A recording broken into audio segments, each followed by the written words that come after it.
ఈ నెలాఖరులోగా అనంతపురంలో dumping yard సమస్యను పూర్తిగా పరిష్కరించి ఈ ప్రాంతంలో పచ్చదనం వెల్లివిరిసేలా పార్కులు ఏర్పాటు చేస్తామని స్వచ్ఛాంధ్ర కార్పొరేషన్ చైర్మన్ పట్టాభిరామ్ తెలిపారు.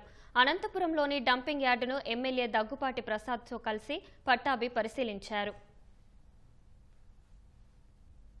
అనంతపురంలో కూడా దాదాపు 10 ఎకరాలని చెత్త కుప్పలతో నింపేసింది గత చెత్త ప్రభుత్వం.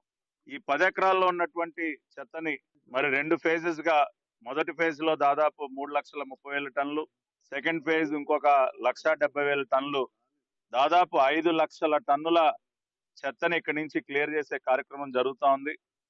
ఇక్కడ ఈ బయోమైనింగ్ యాక్టివిటీ చేస్తున్నటువంటి సంస్థను కూడా గట్టిగా హెచ్చరించడం జరిగింది.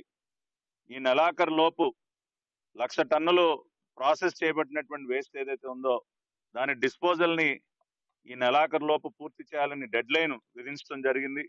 మిగిలి ఉన్నటువంటి చెత్త ప్రాసెసింగ్ కూడా సంక్రాంతి నాటికి ఆ ప్రాసెసింగ్ యాక్టివిటీ పూర్తి చేసి జనవరి నెలాఖరికి మరి ఈ డంపింగ్ యార్డ్ లో ఇంకా పాత చెత్త అనేది లేకుండా చేయాలని గట్టి సంకల్పంతో పనిచేస్తున్నాం.